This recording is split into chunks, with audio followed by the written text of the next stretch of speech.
Welcome to Practice Playbook, your go-to podcast for mastering the art of practice management as a financial advisor. I'm Brandon Chapman, an independent financial advisor based in Vancouver, British Columbia, and the founder of AdvisorFlow. Each episode of this podcast is adapted from a live webinar, and we've distilled them into a digestible format for your convenience. Here, we bring you top speakers and industry experts to share actionable strategies, insights, and tips to help you elevate your practice. Today, we're diving into niche digital marketing for financial advisors, exploring how focusing on a specific niche can strengthen your market position and grow your client base. Whether you're just starting out or looking to refine an established practice, this podcast offers real-world advice to help you succeed.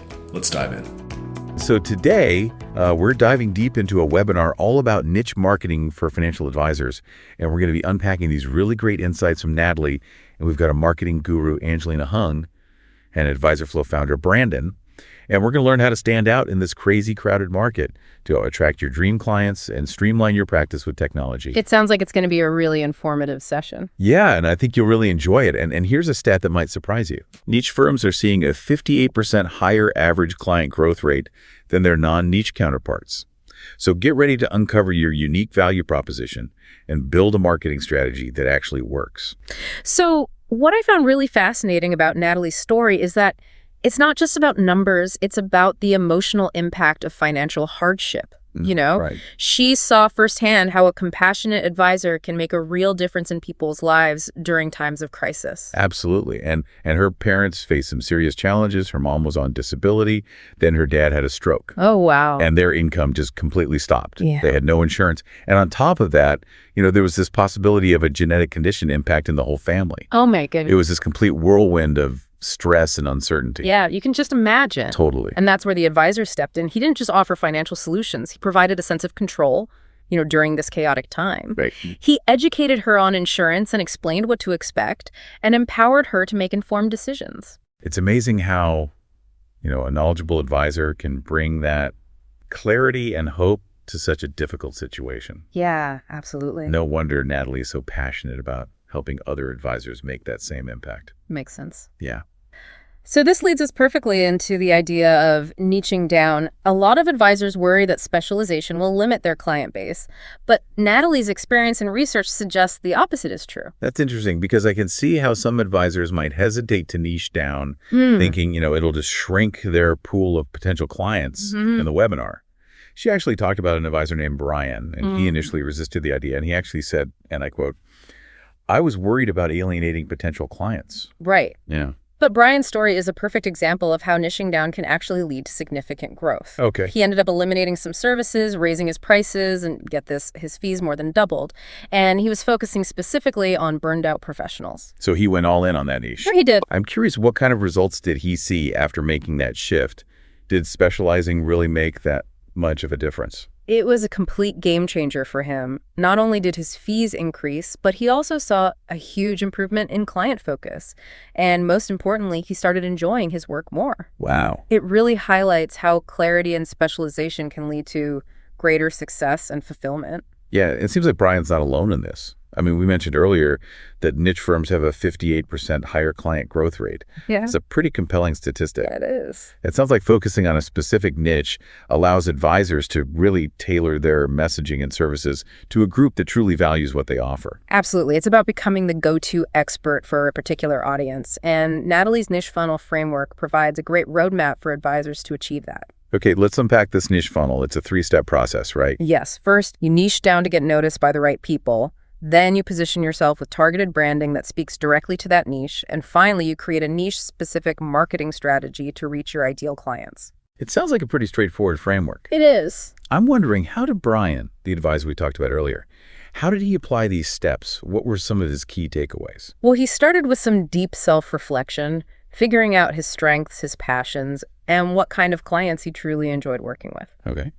Then he honed in on that specific group of burned out professionals, and he did some competitor research to make sure he was offering something unique. So he really took the time to understand his ideal client and what they were looking for.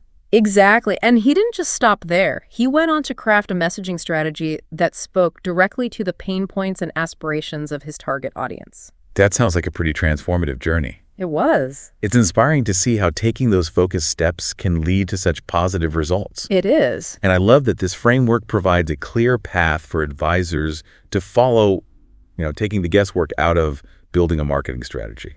Absolutely. And the great thing is you can start implementing these steps right away. Begin with some self-reflection, market research and competitor analysis. Don't let the fear of limiting yourself hold you back. Niching down can actually unlock incredible potential for your business. That's a great point. It's about finding that sweet spot where your passion, expertise, and market demand intersect. Yes. Now let's shift gears and talk about attracting those ideal clients. Perfect timing, because the webinar also featured Angelina Hung, a financial marketing guru with over 20 years of experience. Wow. She broke down her 4 pillars of advisor marketing, a system designed to work 24/7 to bring in qualified leads. Now this is where it gets really interesting. Yes. Angelina has a knack for simplifying complex marketing concepts and making them accessible to advisors. She does. What's the first pillar all about? First up is your website. It's your digital storefront, your first impression, and Angelina emphasizes 3 core messages: who you serve, what you do, and who you are. So it's all about clarity and focus, making sure your website clearly communicates your value proposition to potential clients. Remember Brian, the advisor who niched down to serve burned-out professionals? Yes. His website now clearly articulates who he helps, the problems he solves, and his unique approach. It's a great example of how to use your website to attract the right clients. Angelina also talked about the importance of testimonials. Right? Yes. Testimonials are crucial for building credibility and trust. Let your satisfied clients do the talking for you. They provide social proof that you deliver on your promises. Angelina had a great quote about this. She said, "Don't tell people how awesome you are. Let your clients do it for you." I love that. Yeah. It's so true. And another important point she made was about keeping your website up to date. No one wants to see a site that looks like it's stuck in the digital Stone Age. Oh, definitely not. Fresh content, modern design, and mobile responsiveness are key. That makes sense. In today's digital world, a website is often the first point of contact for potential clients. Yes, It's got to make a good impression. it does. Speaking of making a good impression, what's the second pillar of Angelina's marketing framework? It's the lead magnet. And Angelina had a fantastic analogy for this. She said, think of it like dating you wouldn't propose on the first date, right? Definitely not. Yeah. You need to nurture the relationship and offer something valuable before asking for a commitment. Exactly. A lead magnet is something valuable that you offer in exchange for a prospect's email address. It's a way to start the conversation and demonstrate your expertise. Think ebooks, checklists, webinars, anything your ideal client would find valuable enough to trade their email address for. So you're essentially giving them a taste of what you offer, a little dating appetizer, if you will, to spark their interest and get them wanting more. Exactly. That's a clever approach. Once you have their email, what happens next? That's when the nurture campaign begins. Angelina highlighted the importance of having a sequence of automated emails designed to build that relationship and ultimately lead to a meeting. It's like you're taking them on a series of days, each one designed to deepen the connection and move the relationship forward. I like how she differentiates between a sales-focused email campaign and a nurture campaign. One's all about closing the deal, while the other is about providing helpful information and staying top of mind. It's a subtle but important distinction. Yeah. The nurture campaign is about building trust and positioning yourself as a valuable resource. You're not constantly pushing for a sale, you're providing consistent value. And it works. She shared a story about an advisor who secured a $10 million policy thanks to a well-crafted email. That's incredible. Yeah. That's the power of consistent and valuable content. It shows how email marketing, when done right, can be incredibly effective in the financial services industry. Okay, we've covered the website and the lead magnet. What's the next pillar? Next up is the email newsletter. It's all about staying top of mind with your audience and building relationships through consistent, helpful content. Angelina actually shared a story about an advisor who secured a $10 million policy thanks to a well-crafted email. That's the power of valuable content. Wow, that's impressive. It really highlights how email marketing can be a powerful tool for advisors. But I know some advisors struggle with creating engaging content. Any tips from Angelina on that front? She emphasized the importance of understanding your ideal client's needs and pain points. What are they struggling with? What information would they find valuable once you know that you can tailor your content to provide real value and establish yourself as a trusted resource? That's a great point. Yeah. It's not about sending out generic newsletters. It's about providing targeted content that resonates with your audience. Yeah. Okay. On to the fourth and final pillar, social media. It's no longer a question of whether advisors should be on social media. It's about choosing the right platform and crafting a strategy that gets results. Absolutely. And what's interesting is that Angelina doesn't advocate for trying to be everywhere. Right. Instead, she suggests focusing your energy where your ideal clients are. Okay. Don't try to be on every platform. Choose one or two where your target audience is most active. That's a good point, because spreading yourself too thin can be ineffective. So how do you figure out which platforms are right for you? Hey, are you enjoying the episode so far? If so, I'd love to hear your thoughts. Connect with me on LinkedIn at Brandon Chapman and let me know what topics you'd like to hear next. And if you're finding this episode valuable, don't forget to leave a review or share it with a colleague who might also enjoy it. Now back to the episode. Angelina had a great tip for this. She said to look at your top 20 ideal clients and see where they hang out online. Focus your efforts on those platforms. That's a very practical and actionable piece of advice. Mm-hmm. It takes the guesswork out of choosing the right social media channels. Exactly. And once you've chosen your platforms, it's all about creating valuable content that resonates with your audience. Angelina stressed the importance of quality over quantity.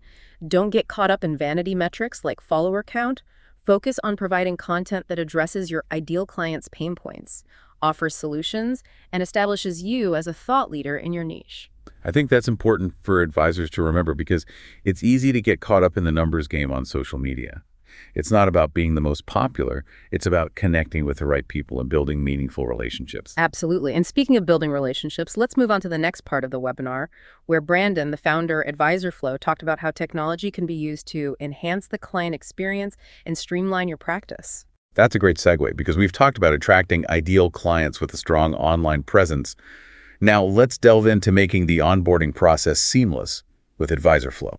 AdvisorFlow is all about leveraging technology to move away from those clunky PDFs and Word docs and offering a platform that streamlines everything from gathering client data to building financial plans. It sounds like a game changer for advisors looking to modernize their practice and create a more efficient workflow. It definitely is. And what I find particularly interesting is the emphasis on creating a seamless and collaborative environment for everyone involved. So it's not just about improving the client experience. It's also about making things easier for advisors and their teams. Did Brandon mention anything else about AdvisorFlow that stood out to you? Yes, he highlighted their digital catalog, or DigiCat as they call it, which is a curated list of tools specifically for Canadian financial advisors. It's a great resource for anyone looking to up their tech game. Okay, we've covered a lot of ground so far, niching down marketing strategies and technology integration.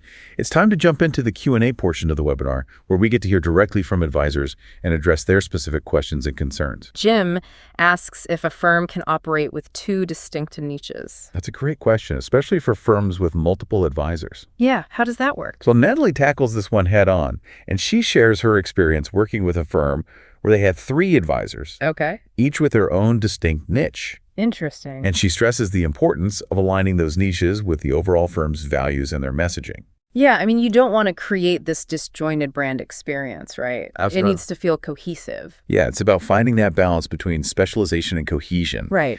And Angelina actually adds a very practical tip. Oh, what's that? She suggests having separate landing pages for each niche. Oh, that's smart. So this kind of targeted approach allows firms to appeal to different audiences without having to invest in, separate marketing materials for each. It's efficient, too. Exactly. Now, another attendee, Connor, questions whether niche marketing can work in Canada. Oh, interesting. He points out the population differences Right. and wonders if Canadian advisors need to be a little bit broader in their approach. It's a valid question, especially given the geographical differences. Yeah. But Natalie doesn't shy away from it at all. Really? She really believes there's no reason why Canadian advisors can't be just as successful with niche marketing. Okay. She even suggests that Canada could leapfrog ahead and kind of become a leader in this area.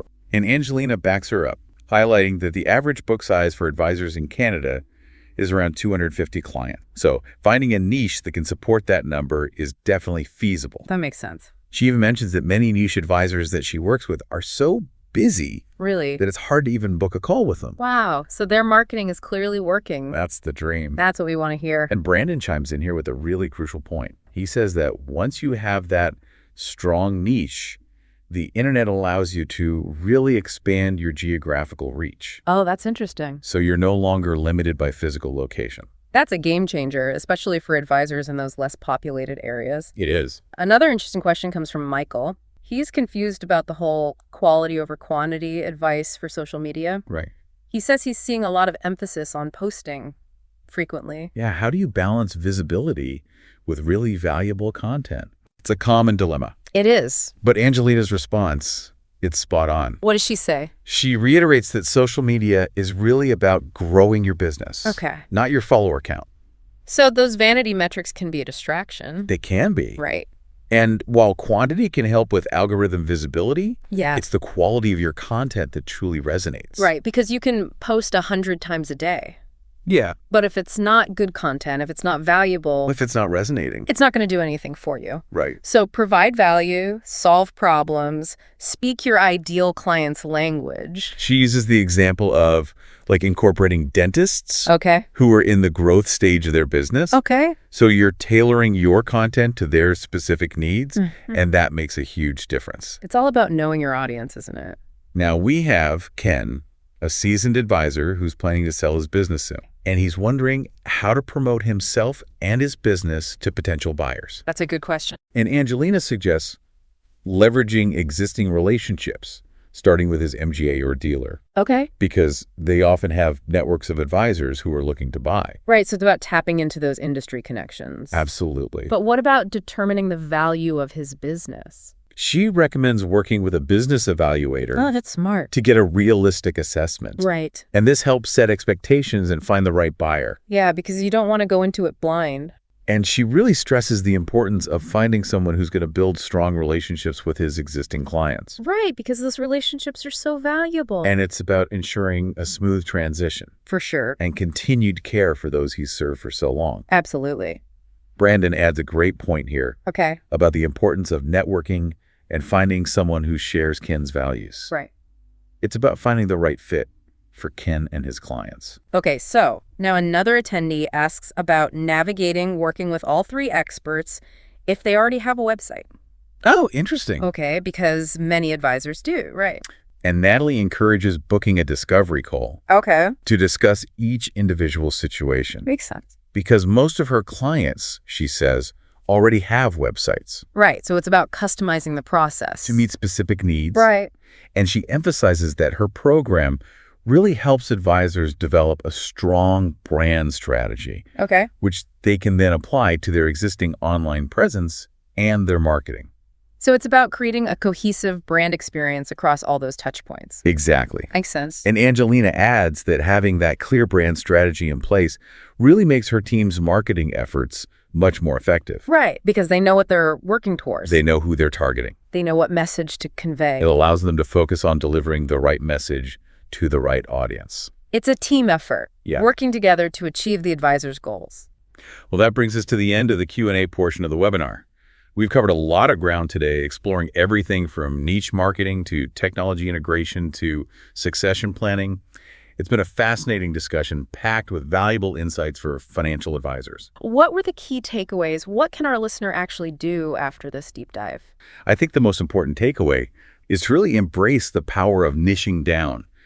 It might feel counterintuitive at first, but focusing on a specific group of people can actually lead to greater success and fulfillment. I couldn't agree more. It's about finding that sweet spot where your passion, expertise, and market demand intersect. That's where the magic truly happens. And as we wrap up this episode, I want to leave you with this thought. What unique experiences or passions could you leverage to create your niche? What small group of people are you uniquely qualified to serve? Digging deep, understanding your strengths, and finding a way to make a real impact in the world. Don't be afraid to think outside the box and challenge conventional wisdom. Exactly. The possibilities are endless. So go out there, find your niche, build your dream practice, and make a difference in the lives of your clients. Until next time, keep diving deep. Thanks for tuning in to Practice Playbook. If today's episode was helpful, be sure to subscribe so you'll never miss an update. For more tips and insights, be sure to follow AdvisorFlow on social media and stay tuned for upcoming episodes featuring expert speakers and practical advice to elevate your practice. Until next time, keep striving for excellence and building a practice that reflects your goals.